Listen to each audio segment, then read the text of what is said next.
വേദപുസ്തകത്തിലെ ഇയ്യോബിൻ്റെ പുസ്തകത്തെക്കുറിച്ചുള്ള ഒരു പഠന പരമ്പര നമ്മളിവിടെ ആരംഭിക്കുകയാണ്. ഈ പുരാതന ഗ്രന്ഥത്തെ ആദ്യോടന്തം മനസ്സിലാക്കുക എന്നതാണ് ഈ പഠനത്തിൻ്റെ ഉദ്ദേശം. ഇത് 42 അധ്യായങ്ങളുള്ള വലിയൊരു പുസ്തകമാണ്. അതിനാൽ ഇതിനെക്കുറിച്ചുള്ളൊരു സമൂല പഠനം ഒരു വീഡിയോയിൽ പൂർത്തീകരിക്കുവാൻ സാധ്യമല്ല. അതുകൊണ്ട് ഈ പഠനം 10 ഭാഗങ്ങളായി റെക്കോർഡ് ചെയ്തിരിക്കുന്നു. ഇയ്യോബിൻ്റെ പുസ്തകം സമഗ്രമായി പഠിക്കുവാൻ ആഗ്രഹിക്കുന്നവർ ഒന്നാമത്തെ ഭാഗം മുതൽ അവസാനത്തെ ഭാഗം വരെ കേൾക്കുക. നിങ്ങളിപ്പോൾ കേൾക്കുന്നത് ഈ പഠന പരമ്പരയുടെ ഒന്നാമത്തെ ഭാഗമാണ്. ഈ പഠന പരമ്പരയെക്കുറിച്ച് ഒരു ആമുഖം എന്ന വണ്ണം ചില വാക്കുകൾ പറയട്ടെ. ഈ പഠനത്തിൽ ഇയ്യോബിൻ്റെ പുസ്തകത്തിലെ എല്ലാ വാക്യങ്ങളും വിശകലനം ചെയ്യുന്നില്ല എങ്കിലും എല്ലാ ആശയങ്ങളും വിശദീകരിക്കപ്പെടുന്നുണ്ട്. ചരിത്രപരവും ഭാഷാപരവുമായ പശ്ചാത്തലത്തെ അടിസ്ഥാനമാക്കിയാണ് ഈ പഠനം തയ്യാറാക്കിയിരിക്കുന്നത്. വചനത്തെ വ്യാഖ്യാനിക്കുവാൻ ശ്രമിക്കാതെ വിശദീകരിക്കുക എന്ന തത്വമാണ് ഇവിടെ ഉപയോഗിച്ചിരിക്കുന്നത്. വചനത്തിൽ നിന്നും അതിൻ്റെ അർത്ഥം പുറപ്പെട്ടു വരണം എന്ന നിശ്ചയത്തോടെ മുൻവിധികളെ അകറ്റി നിർത്തിയിട്ടുണ്ട്. അതിനാൽ ചില ചിന്തകൾ പുതിയതായി തോന്നാം, എന്നാൽ ഇതൊരു തോന്നൽ മാത്രമാണ്. എല്ലാ ചിന്തകളും വചനത്തിൽ അടങ്ങിയിട്ടുള്ളത് മാത്രമാണ്. ചിലതെല്ലാം ഇതുവരെയും നമ്മളുടെ ശ്രദ്ധയിൽപ്പെട്ടിരുന്നില്ല എന്ന് മാത്രം. ഇയ്യോബ് എന്ന പുസ്തകത്തെക്കുറിച്ച് വാല്യങ്ങൾ എഴുതിയിട്ടുള്ള വേദപണ്ഡിതന്മാരുണ്ട്. 100 കണക്കിന് പ്രഭാഷണങ്ങൾ പറഞ്ഞിട്ടുള്ള പ്രസംഗകരുണ്ട്. അവർ ആരും തന്നെ ഈ പുസ്തകത്തെ പൂർണ്ണമായി വിശദീകരിക്കാൻ കഴിഞ്ഞു എന്ന് അവകാശപ്പെടുന്നില്ല. അതിനാൽ ഈ പഠനവും സമ്പൂർണ്ണമാണ് എന്നോ സമഗ്രമാണ് എന്നോ അവസാന വാക്കാണ് എന്നോ അവകാശപ്പെടുന്നില്ല. യഹൂദന്മാരുടെ തനാക്കിൽ കെറ്റുവീം എന്ന് വിളിക്കപ്പെടുന്ന രചനകൾ എന്ന ഭാഗത്ത് ഉൾപ്പെടുത്തിയിട്ടുള്ള ഒരു പുസ്തകമാണ് ഇയ്യോബിൻ്റെ പുസ്തകം. ക്രിസ്തീയ വേദപുസ്തകത്തിൽ പഴയ നിയമ ഭാഗത്ത് കവിതാ രചനകളിൽ ആദ്യത്തേതാണ് ഇയ്യോബ്. ഈ പുസ്തകത്തിലെ പ്രധാന കഥാപാത്രമായ ഇയ്യോബിൻ്റെ പേരാണ് പുസ്തകത്തിനുള്ളത്. ഇയ്യോബിൻ്റെ പുസ്തകം BC 7-ാം നൂറ്റാണ്ടിനും 4-ാം നൂറ്റാണ്ടിനും ഇടയിലായിരിക്കണം എഴുതപ്പെട്ടത് എന്ന് വേദപുസ്തക പണ്ഡിതന്മാർ കരുതുന്നു. BC 6-ാം നൂറ്റാണ്ടിൽ എഴുതപ്പെട്ടതായിരിക്കുവാനാണ് കൂടുതൽ സാധ്യത. ഈ പുസ്തകത്തിലെ ഭാഷ പുരാതനമാണ്. ഇതിൽ നിയമ വ്യവഹാരങ്ങളിൽ ഉപയോഗിക്കുന്ന വാക്കുകളും വിലാപങ്ങളും വേദപുസ്തകത്തിൽ മറ്റൊരിടത്തും കാണാത്ത ചില എബ്രായ പദങ്ങളുമുണ്ട്. ഇതിൽ കവിതകളിലെ പോലെയുള്ള സമാന്തര വരികളാണ് രചനാ ശൈലിയായി ഉപയോഗിച്ചിട്ടുള്ളത്. അതിനാൽ ഇത് കാവ്യശൈലിയിൽ എഴുതപ്പെട്ടത് ആയിരുന്നിരിക്കാം. ഭാഷയും ശൈലിയും ഇതിൻ്റെ പൗരാണികതയെ സൂചിപ്പിക്കുന്നു. ഇയ്യോബിൻ്റെ പുസ്തകം ആരാണ് എഴുതിയത് എന്നത് തീർച്ചയില്ല. പുസ്തകത്തിൽ അതിനുള്ള തെളിവുകളില്ല. ഇയ്യോബ് തന്നെയാണ് ഇത് എഴുതിയത് എന്ന് കരുതുന്നവരുണ്ട്. ഇയ്യോബിൻ്റെ 4ാമത്തെ സ്നേഹിതനായ ഏലിഹു, പഴയ നിയമത്തിലെ മറ്റു പുസ്തകങ്ങൾ എഴുതിയ എഴുത്തുകാർ, ഗ്രന്ഥ പരിശോധകർ എന്നിവരും എഴുത്തുകാരായി പരിഗണിക്കപ്പെടുന്നവരുടെ കൂട്ടത്തിലുണ്ട്. ഇത് ഇയ്യോബിൻ്റെ ജീവിതത്തിൻ്റെ ഏതോ ദൃക്സാക്ഷിയാണ് എഴുതിയത് എന്നും അഭിപ്രായപ്പെടുന്നവരുണ്ട്. കാരണം സുദീർഘമായ സംഭാഷണങ്ങൾ ഒരു ദൃക്സാക്ഷിക്ക് മാത്രമേ കൃത്യമായി രേഖപ്പെടുത്തുവാൻ കഴിയൂ. ഇവിടെ ഇയ്യോബിൻ്റെ 4ാമത്തെ സ്നേഹിതനായിരുന്ന എലീഹുവിന് സാധ്യതയുണ്ട്. ഇയ്യോബാണ് ഇത് എഴുതിയത് എന്ന വാദത്തിൽ ദൈവശാസ്ത്രപരമായ ചില പൊരുത്തക്കേടുകളുണ്ട്. ജീവിതത്തിൽ സംഭവിച്ച കഷ്ടതയുടെ കാരണം എന്ത് എന്ന് ഇയ്യോബിന് വെളിപ്പെട്ട് കിട്ടിയതായി രേഖപ്പെടുത്താതെയാണ് പുസ്തകം അവസാനിക്കുന്നത്. അങ്ങനെയാണെങ്കിൽ പുസ്തകത്തിലെ 1-2 അധ്യായങ്ങൾ മറ്റൊരാൾ പിന്നീട് എപ്പോഴോ എഴുതിയതാണ് എന്ന് പറയേണ്ടി വരും. ചില യഹൂദ പണ്ഡിതന്മാരുടെ അഭിപ്രായത്തിൽ ഇയ്യോബിൻ്റെ പുസ്തകം മോശ എഴുതിയതാണ്. യഹൂദന്മാരുടെ വ്യാഖ്യാന ഗ്രന്ഥമായ താൽമഡിൽ ഇയ്യോബിൻ്റെ പുസ്തകം മോശ എഴുതിയതാണ് എന്ന് പറയുന്നുണ്ട്. യഹൂദന്മാരുടെ വാമൊഴിയാലുള്ള പാരമ്പര്യ പ്രമാണങ്ങളായ മിഷ്നയും അതിൻ്റെ വിശദമായ പഠനമായ ഗമാറയും ചേരുന്നതാണ് താൽമഡ്. ഇത് യഹൂദ ദൈവശാസ്ത്രത്തിൻ്റെ അടിസ്ഥാന ഗ്രന്ഥമാണ്. ഇയ്യോബിൻ്റെ പുസ്തകം മോശ എഴുതിയതാണ് എന്നാണ് മധ്യകാലത്തെ യഹൂദ പണ്ഡിതനായിരുന്ന സാഡിയ ഗയോന്റെ അഭിപ്രായവും. എന്നാൽ ആധുനിക ക്രിസ്തീയ ചിന്തകർ യഹൂദ പാരമ്പര്യ വിശ്വാസത്തോട് യോജിക്കുന്നില്ല. അവർ ഏലിഹു, ശലോമോൻ, എസ്ര, ഇയ്യോബ് എന്നിവരെയാണ് എഴുത്തുകാരായി കാണുന്നത്. ഇയ്യോബിൻ്റെ പുസ്തകത്തിൻ്റെ എഴുത്തുകാരൻ ഒരു ഇസ്രായേലിയൻ ആയിരുന്നിരിക്കണമെന്നാണ് പൊതുവെയുള്ള അഭിപ്രായം. അതിൽ പുരാതനമായ എബ്രായ പദങ്ങളും വേദപുസ്തകത്തിലും മറ്റൊരിടത്തും കാണാത്ത ചില എബ്രായ പദങ്ങളും ഉള്ളതിനാൽ അത് എഴുതിയത് മോശയ്ക്ക് മുമ്പേ ആയിരുന്നിരിക്കണം. എഴുത്തുകാരൻ ആരാണ് എന്നതിൽ നിശ്ചയമില്ല എന്നതിനാൽ അത് എന്ന് എഴുതപ്പെട്ടു എന്നതിലും തീർച്ചയില്ല. മോശയാണ് ഈ പുസ്തകം എഴുതിയത് എങ്കിൽ അത് ഏകദേശം BC 1440 എഴുതപ്പെട്ടത് ആയിരിക്കണം. ശലോമോനാണ് എഴുത്തുകാരനെങ്കിൽ അദ്ദേഹം അത് ഏകദേശം BC 950 എഴുതിയിരിക്കണം. എന്നാൽ ഇതിൽ ഒന്നിലും നമുക്ക് തീർച്ചയില്ല. ഘടനാപരമായി ഇയ്യോബിൻ്റെ പുസ്തകത്തെ രണ്ടായി തിരിക്കാം. ഒന്നാമത്തെ ഭാഗം ആമുഖവും ഉപസംഹാരവും ചേരുന്നതാണ്. 1-2 അധ്യായങ്ങളാണ് ആമുഖം. ഇത് 1 മുതൽ 2-7 വരെയുള്ള വേദഭാഗമാണ്. 42-7 മുതൽ 17 വരെയുള്ള വാക്യങ്ങൾ ഉപസംഹാരമാണ്. ഇത് രണ്ടും ഗദ്യത്തിലാണ് എഴുതിയിരിക്കുന്നത്. രണ്ടാമത്തെ ഭാഗം ആമുഖത്തിനും ഉപസംഹാരത്തിനും ഇടയിലുള്ള സംഭാഷണങ്ങളാണ്. ഇത് പദ്യത്തിലാണ് എഴുതിയിരിക്കുന്നത്. ഇയ്യോബ് ഊസ് എന്ന പ്രദേശത്താണ് ജീവിച്ചിരുന്നത്. ഇത് കനാൻ ദേശത്തിന് വെളിയിലുള്ള, കനാൻ ദേശത്തിന് തെക്ക് ഭാഗത്തുള്ള ഏദോം ദേശമോ അറേബ്യ ദേശമോ ആണ്. ഈ പ്രദേശം മെസൊപ്പൊത്തേമിയയിലോ ഈജിപ്തിലോ ആയിരിക്കുവാനും സാധ്യതയുണ്ട്. മെസൊപ്പൊത്തേമിയ അബ്രഹാമിൻ്റെ പിതൃദേശമാണ്. അബ്രഹാം യഹോവയ ദൈവത്തെ ആരാധിച്ചിരുന്നവനാണ്. അദ്ദേഹത്തിൻ്റെ ദേശത്ത് യഹോവയുടെ ആരാധന അക്കാലത്ത് ഉണ്ടായിരുന്നു. ഇത് ഇയ്യോബും യഹോവ എന്ന ഏകദൈവത്തെ ആരാധിക്കുവാനുള്ള കാരണമാണ്. മെസൊപ്പൊട്ടേമിയ ഒരു പുരാതന പട്ടണമാണ്. ഇതൊരു വിശാലമായ പ്രദേശമാണ്. മധ്യപൂർവേഷ്യയിലെ യൂഫ്രട്ടീസ്, ടൈഗ്രീസ് എന്നീ നദികൾക്കിടയിൽ സ്ഥിതി ചെയ്തിരുന്ന ഭൂപ്രദേശമാണിത്. ആധുനിക ഇറാഖിൻ്റെ ഭൂരിഭാഗം പ്രദേശങ്ങളും സിറിയയുടെ വടക്ക് കിഴക്കൻ പ്രദേശങ്ങളും തുർക്കിയുടെ തെക്ക് കിഴക്കൻ ഭാഗങ്ങളും ഇറാൻ്റെ തെക്കൻ പ്രദേശങ്ങളും ഇതിൽ ഉൾപ്പെടുന്നു. വേദപുസ്തകത്തിൽ വിവരിക്കപ്പെടുന്ന ഏറ്റവും കുപ്രസിദ്ധനായ ജാതീയ വെളിപ്പാടുകാരനായിരുന്നു ബിലെയ. അവൻ ജീവിച്ചിരുന്നത് യൂഫ്രട്ടീസ് നദീതീരത്തുള്ള പെദോർ എന്ന സ്ഥലത്തായിരുന്നു. അബ്രഹാമിൻ്റെ പഴയ വാസസ്ഥലമായിരുന്ന ഊർ എന്ന സ്ഥലവും മെസൊപ്പൊത്തേമിയ എന്ന ദേശവും ബിലെയാമിൻ്റെ പെദോർ എന്ന ദേശവും വിശാലമായ ഒരു പ്രദേശത്തിൽ തന്നെയോ സമീപത്തോ ആയിരുന്നു. അവിടെ ബഹുദൈവ വിശ്വാസം നിലനിന്നിരുന്നു. അതായത് ഒന്നിലധികം ദേവന്മാരെ ആരാധിക്കുന്നവരായിരുന്നു അവിടെയുള്ള ജനം. മറ്റു ദേവന്മാരെ ആരാധിക്കുന്ന കൂട്ടത്തിൽ ചിലർ ഇസ്രായേലിൻ്റെ ദൈവമായ യഹോവയെയും ആരാധിച്ചിരുന്നു. അബ്രഹാമിൻ്റെ പിതാവും ഒരു ബഹുദൈവ വിശ്വാസി ആയിരുന്നു എന്നാണ് വേദപണ്ഡിതന്മാരുടെ അഭിപ്രായം. ബിലെയാം ഒരു ബഹുദൈവ വിശ്വാസിയായിരുന്നു. ജാതീയ ദേവന്മാരെ ആരാധിക്കുന്ന കൂട്ടത്തിൽ യഹോവയ ദൈവത്തെയും അവൻ ദൈവമായി ആരാധിച്ചു. എന്നാൽ ബിലെയാം ഒരു യഹൂദനോ ജാതീയ ദേവന്മാരെ ഉപേക്ഷിച്ച് കളഞ്ഞിട്ട് യഹോവയ ദൈവത്തെ മാത്രം ആരാധിച്ചിരുന്നവനോ അല്ല. ബിലെയാം ജീവിച്ചിരുന്നതും അബ്രഹാമിൻ്റെ പിതാവായ തേരഹ് ജീവിച്ചിരുന്നതും വിശാലമായ മെസൊപ്പൊത്തേമിയ എന്ന സ്ഥലത്തായിരുന്നു. ഇവിടെ യഹോവയ ദൈവത്തെ ആരാധിക്കുവാൻ സ്വാതന്ത്ര്യമുണ്ടായിരുന്നു. യഹോവയെക്കുറിച്ച് ദേശനിവാസികൾക്ക് അറിവുണ്ടായിരുന്നു. ചിലർ മറ്റു ദേവന്മാരെ ആരാധിക്കുന്ന കൂട്ടത്തിൽ യഹോവയെയും ആരാധിച്ചിരുന്നു. എന്നാൽ അബ്രഹാം, ഇയ്യോബ് എന്നിങ്ങനെയുള്ള ചുരുക്കം ചിലർ യഹോവയ ദൈവത്തെ മാത്രമേ ദൈവമായി കണ്ട് ആരാധിച്ചിരുന്നുള്ളൂ. ഇയ്യോബിൻ്റെ ജീവിതകാലം മോശയുടെ ന്യായപ്രമാണത്തിന് മുമ്പായിരുന്നു. മോശയുടെ ന്യായപ്രമാണത്തോടെ പൗരോഹിത്യം നിലവിൽ വന്നു. എന്നാൽ നോഹ, അബ്രഹാം, ഇസഹാക്ക്, യാക്കോബ് എന്നിവരെ പോലെ ഇയ്യോബാണ് അവന് വേണ്ടിയും കുടുംബത്തിനു വേണ്ടിയും യാഗം കഴിച്ചിരുന്നത്. കഥയുടെ അവസാനം അവൻ്റെ സ്നേഹിതർക്ക് വേണ്ടി യാഗം കഴിക്കുവാൻ ദൈവം കൽപ്പിച്ചത് ഇയ്യോബിനോടാണ്. അതുകൊണ്ട് അവൻ പൗരോഹിത്യവും മോശയുടെ ന്യായപ്രമാണങ്ങളും നിലവിൽ വരുന്നതിന് മുമ്പ് ജീവിച്ചിരുന്നു എന്ന് നമുക്ക് അനുമാനിക്കാം. ഇയ്യോബ് 42:15 അവൻ്റെ പുത്രിമാർക്ക് അവരുടെ സഹോദരന്മാരോട് കൂടെ അവകാശം കൊടുത്തു എന്ന് പറയുന്നു. ഇത് മോശയുടെ കാലത്തിന് മുമ്പുള്ള രീതി ആയിരുന്നിരിക്കണം. മോശയുടെ ന്യായപ്രമാണപ്രകാരം പുത്രന്മാരുണ്ടെങ്കിൽ പുത്രിമാർക്ക് പിതാവിൻ്റെ സ്വത്തിൽ അവകാശമില്ല.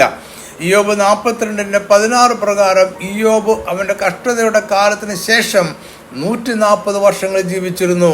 അവൻ മക്കളെയും മക്കളുടെ മക്കളെയും 4 തലമുറയോളം കണ്ടു. ഇയ്യോബ് 42:10 ഇയ്യോബ് തൻ്റെ സ്നേഹിതന്മാർക്ക് വേണ്ടി പ്രാർത്ഥിച്ചപ്പോൾ യഹോവ അവൻ്റെ സ്ഥിതിക്ക് ഭേദം വരുത്തി. മുമ്പേ ഉണ്ടായിരുന്നതൊക്കെയും യഹോവ ഇയ്യോബിന് ഇരട്ടിയായി കൊടുത്തു.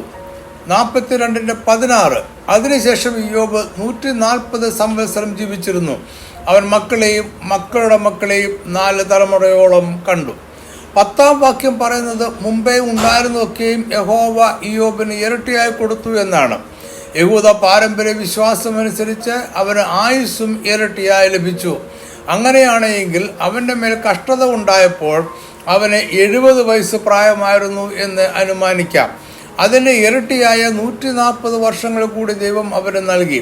അവൻ്റെ കഷ്ടതയുടെ കാലം 1 ആഴ്ചയിലധികമോ ചില മാസങ്ങളോ മാത്രമേ നീണ്ടു നിന്നുള്ളൂ. അതിനാൽ അത് ഗണിക്കപ്പെടേണ്ട കാലദൈർഘ്യമല്ല. അപ്പോൾ അവൻ്റെ മൊത്തം ആയുഷ്കാലം ഏകദേശം 210 വർഷങ്ങൾ എന്ന് കണക്ക് കൂട്ടാം. 42:16 പറയുന്ന അതിനുശേഷം ഇയ്യോബ് 140 സംവത്സരം ജീവിച്ചിരുന്നു. അവൻ മക്കളെയും മക്കളുടെ മക്കളെയും 4 തലമുറയോളം കണ്ടു എന്ന വാക്യത്തെ 2 രീതിയിൽ വ്യാഖ്യാനിക്കാം.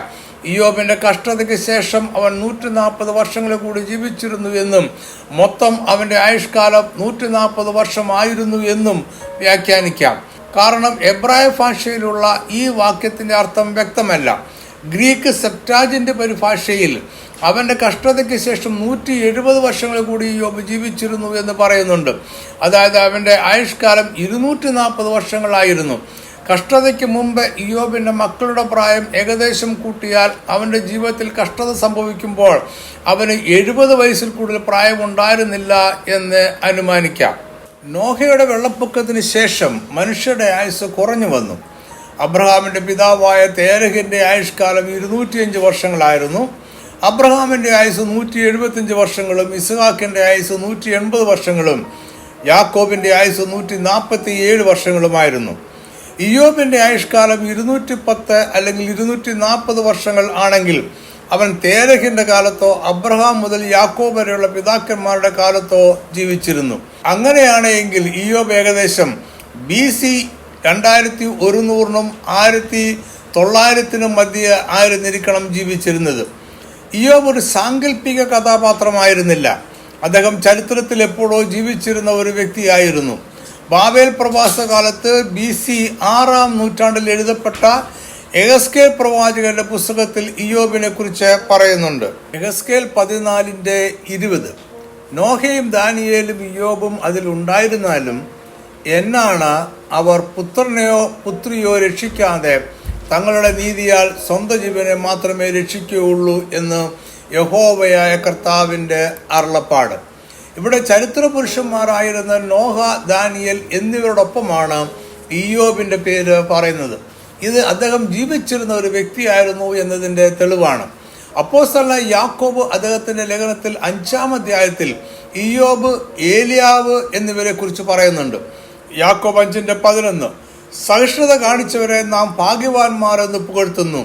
യോബിന്റെ സഹിഷ്ണുത നിങ്ങൾ കേട്ടും കർത്താവ് വരുത്തിയ അവസാനം കണ്ടുപിരിക്കുന്നു. കർത്താവ് മഹാകരുണയും മനസ്സലിവുമുള്ളവനല്ലോ. യാക്കോബ് 5:17. ഏലിയാവ് നമുക്ക് സമസ്വഭാവമുള്ള മനുഷ്യനായിരുന്നു. മഴ പെയ്യാതിരിക്കേണ്ടതിന് അവൻ പ്രാർത്ഥനയിൽ അപേക്ഷിച്ചു. 3 സംവത്സരവും 6 മാസവും ദേശത്ത് മഴ പെയ്തില്ല. ഏലിയാവ് നമുക്ക് സമസ്വഭാവമുള്ള മനുഷ്യനായിരുന്നു എന്ന് പറയുന്നത് പോലെ തന്നെയാണ് ഇയ്യോബിനെ കുറിച്ചും യാക്കോബ് പറയുന്നത്. രണ്ടും ജീവിച്ചിരുന്ന വ്യക്തികൾ തന്നെയാണ് എന്നായിരുന്നു യാക്കോബിൻ്റെ വിശ്വാസം. നമ്മളുടെ കഷ്ടതയിൽ ആശ്വാസം കണ്ടെത്തുവാനായി പൊതുവെ ഉപയോഗിക്കുന്ന പുസ്തകമാണ് ഇയ്യോബിൻ്റെ പുസ്തകം. മനുഷ്യന്റെ ജീവിതത്തിൽ അനർഹമായതും അർഹമായതുമായ കഷ്ടത എന്തുകൊണ്ടുണ്ടാകുന്നു എന്ന ചിന്ത എല്ലാ കാലത്തും എല്ലാ മനുഷ്യരെയും അലട്ടിയിട്ടുണ്ട്. തത്വചിന്തകർക്കോ ശാസ്ത്രജ്ഞന്മാർക്കോ വേദപണ്ഡിതന്മാർക്കോ ഇതിൻ്റെ കാരണം പൂർണ്ണമായി വിശദീകരിക്കുവാൻ ഇനിയും കഴിഞ്ഞിട്ടില്ല. ഇതിൽ മനുഷ്യ മനസ്സിന് ഗ്രഹിക്കുവാൻ കഴിയാത്ത അനേകം ആത്മീയ മർമ്മങ്ങൾ കൂടിച്ചേർന്നിരിക്കുന്നു എന്നതാണ് കാരണം. ഒരു കാരണത്തിൻ്റെ ഫലമായി ഉണ്ടാകുന്ന അർഹമായ കഷ്ടത വിശദീകരിക്കുവാൻ എളുപ്പമാണ്. എന്നാൽ കഷ്ടതയ്ക്കൊരു കാരണം കണ്ടെത്തുവാൻ കഴിയാതെ വരുമ്പോൾ നമ്മൾ നിശബ്ദരായി നിന്നു പോകുന്നു. മനുഷ്യരുടെ ജ്ഞാനം പരിമിതമാണ് എന്ന ബോധ്യം നൽകുന്ന അവസരങ്ങൾ ആണിത്. തിന്മയെക്കുറിച്ചുള്ള ദൈവശാസ്ത്രപരമായ പഠനത്തെ തിയോഡസി എന്നാണ് വിളിക്കുന്നത്. തിന്മ എങ്ങനെ ഉണ്ടാകുന്നു, അതിൽ ദൈവത്തിൻ്റെ പങ്ക് എന്താണ് എന്നതാണ് ഇയ്യോബ് എന്ന പുസ്തകത്തിലെ മുഖ്യ വിഷയം. നീതിമാന്മാരായവരും അല്ലാത്തവരുമായ മനുഷ്യർ അനുഭവിക്കുന്ന തീവ്രമായ കഷ്ടതകളുടെ കാരണമെന്താണ്? ഇയ്യോബ് എന്ന ഇതിഹാസതുല്യനായ ഒരു വ്യക്തിയുടെ ജീവിത ചരിത്രത്തിലൂടെ എന്തുകൊണ്ട് ദൈവം കഷ്ടതകളെ മനുഷ്യരുടെ ജീവിതത്തിൽ അനുവദിക്കുന്നു എന്ന ദാർശനിക വിഷയമാണ് ഈ പുസ്തകത്തിൽ ചർച്ച ചെയ്യുന്നത്. ഇയ്യോബിൻ്റെ കഥയിൽ കഷ്ടത അതിന് അർഹനല്ലാത്ത ഒരു വ്യക്തിയുടെ ജീവിതത്തിലാണ് സംഭവിക്കുന്നത്. കഷ്ടത പാപം എന്ന കാരണത്താൽ അതിന് അർഹരായവരുടെ മേലും പാപം എന്ന കാരണം കൂടാതെ അർഹരല്ലാത്തവരുടെ മേലും സംഭവിക്കുന്നു. ഇത് ഈ വിഷയത്തെ വിശദീകരിക്കുവാൻ പ്രയാസമുള്ളതാക്കുന്നു. ദൈവം സർവാധികാരിയാണ്. അതിനാൽ ദൈവത്തിൻ്റെ അനുവാദമോ അറിവോ ഇല്ലാതെ നമ്മുടെ ജീവിതത്തിൽ യാതൊരു നാശവും എത്തിക്കുവാൻ സാത്താന് കഴിയുകയില്ല. പിശാചിന് നമ്മുടെ ജീവിതത്തിൽ എന്ത് ചെയ്യുവാൻ കഴിയുകയില്ല എന്നതിൽ ദൈവത്തിന് നിയന്ത്രണം ഉണ്ട്. ഈ ലോകത്തിൽ സംഭവിക്കുന്ന എല്ലാ കഷ്ടതകളുടെയും കാരണം എന്താണ് എന്ന് മനസ്സിലാക്കുവാനോ വിശദീകരിക്കുവാനോ നമുക്ക് കഴിയുകയില്ല. മനുഷ്യരുടെ പ്രവൃത്തികളെ അടിസ്ഥാനമാക്കി കഷ്ടതകൾക്കുള്ള കാരണം വിശദീകരിക്കുവാൻ സാധ്യമല്ല. ചിലപ്പോഴെല്ലാം ദൈവം അനുവദിച്ച് കഷ്ടത നമ്മുടെ ജീവിതത്തിൽ സംഭവിക്കാറുണ്ട്. അത് നമ്മളെ ശുദ്ധീകരിക്കുകയും വിശ്വാസത്തെ ശോധന ചെയ്യുകയും പുതിയ ആത്മീയ അനുഭവങ്ങൾ പഠിപ്പിക്കുകയും നമ്മുടെ ആത്മാവിനെ ശക്തീകരിക്കുകയും ചെയ്യും. നമ്മുടെ ജീവിതത്തിൽ ദൈവത്തിൻ്റെ സർവാധികാരത്തിലുള്ള ഇടപെടലിൻ്റെ ഉദാഹരണമായി നീതിമാന്മാരുടെ ജീവിതത്തിൽ സംഭവിക്കുന്ന കഷ്ടതയെ എടുത്തു കാണിക്കാറുണ്ട്. ദുഷ്ടന്മാരുടെ ജീവിതത്തിൽ നന്മകൾ ലഭിക്കുന്നതിനെ ദൈവത്തിൻ്റെ കേവലവും പൊതുവായതുമായ കൃപയായി വിശദീകരിക്കാം. എന്നാൽ നീതിയോടെ ജീവിക്കുന്നവരുടെ ജീവിതത്തിൽ സംഭവിക്കുന്ന അപ്രതീക്ഷിതവും അനർഹവുമായ തിന്മകളെ ഉൾക്കൊള്ളുവാൻ നമുക്ക് പ്രയാസം തോന്നാറുണ്ട്. അത് ദൈവത്തിൻ്റെ സ്നേഹത്തോടെയുള്ള കരുതലെന്ന ആശയത്തോടെ ചേർന്ന് പോകുന്നില്ല എന്ന് തോന്നും. ഈ വിഷയമാണ് ഇയ്യോബ് എന്ന നീതിമാനായ മനുഷ്യൻ്റെ ജീവിത അനുഭവങ്ങളിലൂടെ ചർച്ച ചെയ്യുന്നത്. ഇയ്യോബിൻ്റെ പുസ്തകത്തിൻ്റെ ആമുഖത്തിൽ 1-2 അധ്യായങ്ങളിൽ കഥ തുടങ്ങുന്നതിന് മുമ്പ് സംഭവിച്ച ചില കാര്യങ്ങളിൽ ഗ്രന്ഥകർത്താവ് വായനക്കാരെ അറിയിക്കുന്നു. ഈ അറിവിൻ്റെ വെളിച്ചത്തിൽ വേണം നമ്മൾ കഥ വായിച്ച് മനസ്സിലാക്കുവാൻ. ഇയ്യോബിൻ്റെ പുസ്തകം ആരംഭിക്കുന്നത് സ്വർഗത്തിൽ ദൈവത്തിൻ്റെ മുമ്പാകെ സാത്താൻ നിൽക്കുന്നത് വിവരിച്ചുകൊണ്ടാണ്. ദൈവം അവനോട്, എൻ്റെ ദാസനായ ഇയ്യോബിൻ്റെ മേൽ നീ ദൃഷ്ടി വെച്ചുവോ എന്ന് ചോദിച്ചു. സാത്താൻ ഉടൻ തന്നെ ഇയ്യോബിനെ കുറ്റം ചുമത്തുവാൻ തുടങ്ങി. ദൈവം ഇയ്യോബിനെ ഭൗതികമായി അനുഗ്രഹിച്ചതുകൊണ്ട് മാത്രമാണ് അവൻ ദൈവത്തെ ആരാധിക്കുന്നത് എന്നായിരുന്നു സാത്താൻ്റെ കുറ്റാരോപണം. തൃക്കൈ നീട്ടി അവനുള്ളതൊക്കെ ഒന്ന് തൊടുക, അവൻ നിന്നെ മുഖത്തു നോക്കി ത്യജിച്ചു പറയുമെന്നതായിരുന്നു സാത്താൻ്റെ വെല്ലുവിളി. അതിനാൽ പരിമിതമായ മണ്ഡലങ്ങളിൽ ഇയ്യോബിനെ പരീക്ഷിക്കുവാൻ ദൈവം സാത്താനെ അനുവദിച്ചു. ഇയ്യോബിന് അവൻ്റെ മക്കളെയും സ്വത്തും നഷ്ടപ്പെട്ടു. അവൻ്റെ ശരീരത്തിൽ പരുക്കൾ ബാധിച്ചു. ഈ സംഭവങ്ങൾ അദൃശ്യ ലോകത്തിൽ നടന്ന കാര്യങ്ങളാണ്. ഇതെല്ലാം കഥയിലെ കഥാപാത്രങ്ങൾക്ക് അജ്ഞാതമായിരിക്കുന്നു. എന്നാൽ ഈ സംഭവങ്ങൾ കാരണമാണ് കഥയിലെ പ്രധാന കഥാപാത്രമായ ഇയ്യോബ് അനർഹവും അപ്രതീക്ഷിതവും തീവ്രവുമായ കഷ്ടത അനുഭവിക്കുന്നത്. ഇയ്യോബ് നീതിമാനായ ഒരു മനുഷ്യനായിരുന്നു. അവൻ ദൈവത്തെ ഭയപ്പെട്ട് ജീവിക്കുന്നവനായിരുന്നു. എന്നിട്ടും അവൻ്റെ ജീവിതത്തിൽ ഭയങ്കരമായ നാശനഷ്ടങ്ങളുണ്ടായി.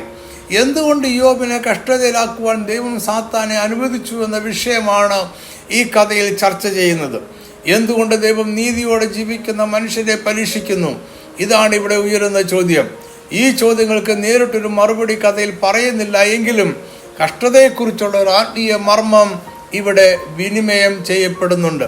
അദൃശ്യമായ ലോകത്തിൽ സംഭവിച്ച കാര്യങ്ങൾ അറിയാത്ത കഥാപാത്രങ്ങൾ ഇയ്യോബിന് വന്നു ഭവിച്ച അനർഹമായ കഷ്ടതയുടെ കാരണം കണ്ടെത്തുവാൻ ശ്രമിക്കുന്നതാണ് കഥ. ഇത് 3 ആവർത്തികളായി അവതരിപ്പിക്കപ്പെടുന്ന വാദപ്രതിവാദങ്ങളിലൂടെ ഗ്രന്ഥകർത്താവ് വിവരിക്കുകയാണ്. ഇതിൽ ഇയ്യോബ് ഉൾപ്പെടെയുള്ള കഥാപാത്രങ്ങൾക്ക് ദൈവശാസ്ത്രപരമായ ചില അറിവുകളും അതിൽ കൂടുതൽ അറിവില്ലായ്മയുമുണ്ട്. ഇതിൻ്റെ വെളിച്ചത്തിലും ഇരുളിലുമാണ് അവരുടെ വാദങ്ങളെ അവർ നിരത്തുന്നത്.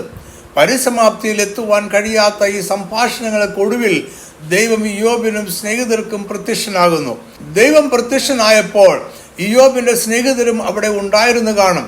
എന്നാൽ ദൈവം ആദ്യം സംസാരിക്കുന്നത് ഇയ്യോബിനോട് നേരിട്ടാണ്. പിന്നീട് അവൻ്റെ സ്നേഹിതരോടും സംസാരിച്ചു. സകലത്തിൻ്റെയും മേലുള്ള ദൈവത്തിൻ്റെ സർവാധിപത്യം അവൻ അവരെ ഓർമ്മിപ്പിച്ചു. സ്നേഹിതന്മാർ ഇയ്യോബിനെ പോലെ ദൈവത്തെക്കുറിച്ച് വിഹിതമായി സംസാരിച്ചില്ല എന്നതിനാൽ അവരുടെ പാപക്ഷമയ്ക്കായി ഹോമയാഗം കഴിക്കുവാൻ ദൈവം ഇയ്യോബിനോട് കൽപ്പിച്ചു. ശേഷം ദൈവം ഇയ്യോബിനെ മുൻകാലത്ത് ഉണ്ടായിരുന്നതിനേക്കാൾ ഇരട്ടിയായും അധികമായും ഭൗതിക നന്മകൾ നൽകി അനുഗ്രഹിച്ചു. ഇയ്യോബ് 1:3. അവന് 7000 ആടും 3000 ഒട്ടകവും 500 ഏർക്കാളയും 500 പെൺകഴുതയുമായ മൃഗസമ്പത്തും ഏറ്റവും വളരെ ദാസജനവും ഉണ്ടായിരുന്നു. അങ്ങനെ അവൻ സകല പൂർവ്വ ദിഗ്വാസികളിലും മഹാനായിരുന്നു. ഇയ്യോബ് 42:12. ഇങ്ങനെ യഹോവ ഇയ്യോബിന്റെ പിൻകാലത്തെ അവന്റെ മുൻകാലത്തെക്കാൾ അധികം അനുഗ്രഹിച്ചു. അവന് 14,000 ആടും 6,000 ഒട്ടകവും 1000 ഏർക്കാളയും 1000 പെൺകഴുതയും ഉണ്ടായി. അനർഹമായ കഷ്ടതയുടെ കാരണമന്വേഷിക്കുന്ന ഒരു ചരിത്ര ഗ്രന്ഥമാണ് ഇയ്യോബിന്റെ പുസ്തകം. ഇയ്യോബിന്റെ ജീവിതത്തിൽ സംഭവിച്ച അനർഹതമായ കഷ്ടതയുടെ കാരണം തേടുന്ന കഥാപാത്രങ്ങളാണ് ഈ പുസ്തകത്തിലുള്ളത്. അതിൻ്റെ ഉത്തരം കണ്ടെത്താതെ കഥ അവസാനിക്കുകയും ചെയ്യുന്നു. ഈ പ്രപഞ്ചത്തിനു മേൽ ഇതിലെ ജീവനുള്ളതും ജീവനില്ലാത്തതുമായ സകലത്തിൻ്റെ മേലും ദൈവത്തിന് സർവാധികാരമുണ്ട് എന്നതാണ് ഇയ്യോബിൻ്റെ പുസ്തകത്തിലെ മുഖ്യ വിഷയം. ദൈവത്തിൻ്റെ സർവാധികാരത്തെ ഇംഗ്ലീഷിൽ സോവറിനിറ്റി ഓഫ് ഗോഡ് എന്നാണ് വിളിക്കുക. ഇതിനെ ദൈവത്തിൻ്റെ പരമാധികാരം എന്ന് മലയാളത്തിൽ വിവർത്തനം ചെയ്യാറുണ്ട്. എന്നാൽ പരമാധികാരം എന്ന വാക്ക് ദൈവത്തിൻ്റെ സർവാധികാരത്തെ പൂർണ്ണമായി ഉൾക്കൊള്ളുന്നില്ല. പരമമായ അധികാരം അധികാര ശ്രേണിയിലെ ഉന്നതമായ അധികാരമാണ്. ദൈവത്തിൻ്റെ സർവാധികാരം മറ്റാരുമായും പങ്കുവെക്കപ്പെടാത്ത അധികാരമാണ്. അത് ഉന്നതമായ അധികാരമല്ല, ഏക അധികാരമാണ്. ദൈവം സർവശക്തനും സർവജ്ഞാനിയും സർവവ്യാപിയും ആയിരിക്കുന്നത് പോലെ അവൻ സർവാധികാരിയുമായിരിക്കുന്നു. അവൻ്റെ അധികാരം മറ്റാരുമായും പങ്കുവെക്കുന്നില്ല. അവൻ ഉപരിയായോ തുല്യനായോ കുറഞ്ഞവനായോ മറ്റൊരു അധികാരിയുമില്ല. അവൻ ഏക അധികാരിയാണ്. ദൈവത്തിൻ്റെ സർവാധികാരം എന്ന വിഷയം ചർച്ച ചെയ്യുവാനുള്ള സാഹചര്യം മാത്രമാണ് ഇയ്യോബിൻ്റെ കഷ്ടത. ദൈവത്തിൻ്റെ അധികാരം സമ്പൂർണ്ണമാണ്. അത് ആരും അവന് നൽകിയതല്ല. അവൻ ദൈവമായതിനാൽ അവൻ സർവാധികാരിയാണ്. അതിനാൽ അവൻ്റെ സർവാധികാരം അവൻ ആരുമായും പങ്കുവെക്കുന്നില്ല. പങ്കുവെക്കുവാൻ സാധ്യമല്ല. അവനല്ലാതെ ആരും അതിന് മീതെയല്ല. ഇതെല്ലാം എല്ലാ ദൈവവിശ്വാസികളും അംഗീകരിക്കുന്ന സത്യമാണ്. ഇയ്യോബിൻ്റെ പുസ്തകത്തിലെ വിഷയം പൊതുവായ ദൈവിക സർവാധികാരമല്ല. ഓരോ വ്യക്തിയുടെയും ജീവിതത്തിനുമേലുള്ള ദൈവത്തിൻ്റെ സർവാധികാരമാണ് ഈ പുസ്തകത്തിലെ വിഷയം. അത് ജീവൻ നൽകുവാനും അതിനെ എടുക്കുവാനുമുള്ള ദൈവത്തിൻ്റെ സർവാധികാരമാണ്. അതിനാരോടും യാതൊരു കാരണവും ബോധിപ്പിക്കേണ്ടുന്ന ബാധ്യത ദൈവത്തിന് ഇല്ല. അതിൻ്റെ പ്രയോഗവും അതിനോടുള്ള ഇയ്യോബിൻ്റെ പ്രതികരണവും അതിനെക്കുറിച്ചുള്ള അജ്ഞതയാലുള്ള മറ്റുള്ളവരുടെ പ്രതികരണവുമാണ് ഈ പുസ്തകത്തിലെ പ്രധാന വിഷയം.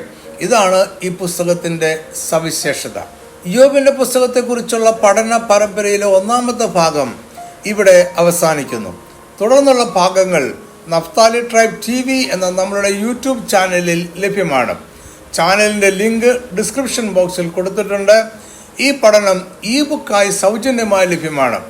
ആവശ്യമുള്ളവർ വാട്സാപ്പ് അല്ലെങ്കിൽ ടെലിഗ്രാം വഴി ആവശ്യപ്പെടുക.